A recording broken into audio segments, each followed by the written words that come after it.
Onivia, League of Legends highlights. You don't need to go all in quite that hard. And the Pigeon Man is going to allow for, a very neutral lane that we've seen many, many times, but is going to be able to scale up alongside the Orianna quite comfortably. The Nocturne isn't getting value super early. Hasn't been able to make a 6-play yet, but here comes Blank once again. No flashes. Yeah, there we go. Ruler's going to get taken down extraordinarily low as Blank runs away from the turret. They wanted to get a few extra autos as Noah gets excited and makes it out of turret range. The kill does go to Harp, which isn't exactly the best option, as Life not going to be able to find the Gleaming Quill, and Harp was standing at exactly the right spot to keep his Jinx safe. I like that. Utility. The only thing that's bad for them is that Thresh got the kill, like Harp got one of the kills instead. Otherwise, you have such a massive lead. You're very okay with this because there's no variance here. You know how this goes. There's no like, oh, we messed up the Rift Herald. To potentially grab back control of this game. If they let it go, then KT have all the agency. Here we go. There's the teleport with the paranoia, but Gen.G haven't really found too much as there's the pile-in. That's a 4-man Emperor's Divide from BDD. And now KT are scattering to everywhere that they can escape to, but Harp is not going to be so lucky. Blank's going to run away, and Gen.G show you exactly what you wanted. And now they're going to get this Drake. KT grouped for it, but they're unsuccessful in stopping it, so that's actually a lot of wasted resources here. Well, it's only really Blank. Safety. Orianna could be so sick in a team fight, but there's so many other tools for Gen.G that are, I think, even more lasting in terms of what their impact can be.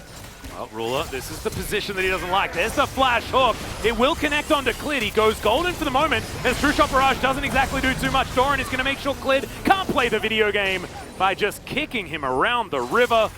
The Paranoia is not going to do too much, but there's the quickness combo. That's another phenomenal Emperor's Divide, and the Jinx is just destroyed. The bottom lane taken down. Yeah, BDD is going to be taken, as that is going to be a shockwave. Spell shielded by Rascal, but Life will still die. That safeguard was very cute from Doran, as KT do answer back quite nicely, and in the end, immediately, and it should be that Gen.G can grab the first one. They're going to get it without contest here, and unfortunately for KT, they're going to get a turret on the other side of the map, but that is it. I don't mind this, though. You get more gold than the Drake. Of course, an Ocean Soul would be fantastic. An Ocean Drake isn't too bad. Yeah. And especially, a stopwatch for Noah and then a GA is going to be important. He needs as many ways to escape. Yeah. And look at Doran is like trying to find this angle here. I like this, though, because this means that the Paranoia is not going to be as good at stopping Doran, right? Who puts the control ward over. True Shot Barrage lands onto Noah. Any damage on the Jinx is relevant. Doesn't have a lot of lifesteal right now as Doran gets himself back over the wall. KT. Drake resets. Yeah, they can win this, maybe. They are still just trying to dip their toes into the water and see whether or not it's too cold. As you can see, Clid not wanting to give this one up. There's the Paranoia, but it is going to be the Drake secured by Blank. Rascal gets a little bit too deep, but you can see KT, they're happy just to walk away with the Drake that they secured for themselves. That was so well played by KT. They were so patient there, and they're just playing around, getting that Drake to 900. Now, there's no vision here whatsoever for KT, as we're being shown. They know this. They put a control ward down earlier. There's about 600 control wards in the bottom side of the map, but it is, nothing like here. You say, very, very dark. They cleared it earlier. Stage. KT coming over. It's going to be 7,000 health when they arrive. Yeah, Blank moving on in here. Life looking for the flank. Trying to get rid of this vision as KT grouped up together, and it looks like Gen.G do not want to go for a True Shot Barrage. Sorry, Super Mega Death Rocket. It's going to do a lot of damage there to Clid. True Shot Barrage, not quite as much.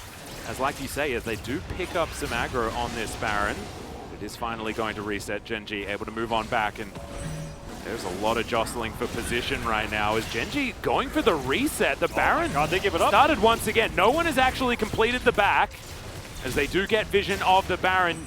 Clid, can he do it? He wasn't able to grab the 50-50 last time around. Now Rascal looking to come on in. It is going to be the Baron, stolen by Clid. And now Ruler getting over the wall is beautiful. And BDD, of course, finds the best flank he can. Goes golden to avoid dying. And KT, unfortunately, I think may have thrown this game away. They were so ahead in this moment in terms of the Baron control, but Gen.G did not back. They thought they had a numbers advantage. Clid comes in, is able to steal this one away, and oh, you thought he was scot-free, but he wasn't. I thought he was going to suicide to the Wolves to try and deny it, but I thought so too. It didn't happen.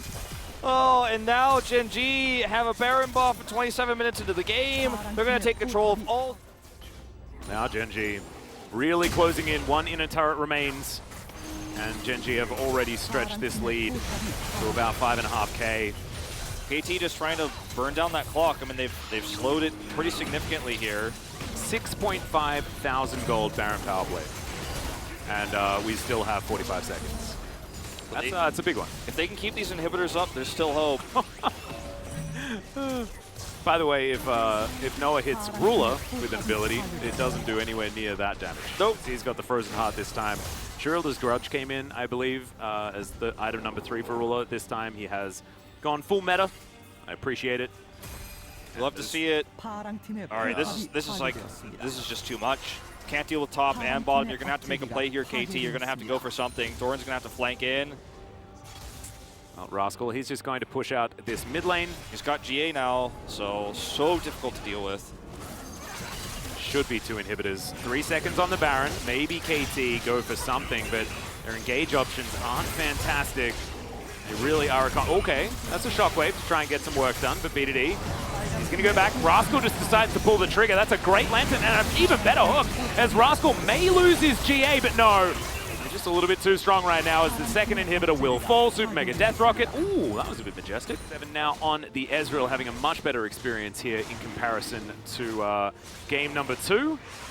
Probably doesn't want us to talk about that one, as Rascal finally has 4 items. Join whenever they would like. If he paranoias onto Doran again, Doran safeguards in, maybe they can blow him up. Like, this keeps happening where he goes really deep with those. Yeah, it's a big teleport from Doran, though, currently in the fog of war. As he finds another kick on the Ruler. The hook is so good! As now he finds life in the backline as well. Rascal is just going to be taken down here. They lose their AD carry. B2D is on the run. He still has his ult, but KT, they've done it. They found so many picks. I have actual chills right now. Doran made it happen again. He absolutely isolates and kills Ruler with the Dragon Kick. Huge flanking teleport. Ruler once again alone. I cannot believe this is going to happen twice. Lightning is going to strike twice. This is insane. I don't know. Look, okay, let's temper just a little bit because, of course, they're not going to win the game right here. There are super minions knocking on their front door. KT, though, 2 seconds on this Baron. They are going to, I believe, move their Jinx over there. Yep, Noah's going to get on in here as Clid is still here. Hook not going to connect. That was optimistic, if ever I've seen it. And okay, Blank gets a second chance. You really don't want to be 50-50ing this one, but the kick is still available. And the safeguard should be there. Of course, Clid knows that that's a possibility. As Doran gets on in, he's the one that takes the Baron.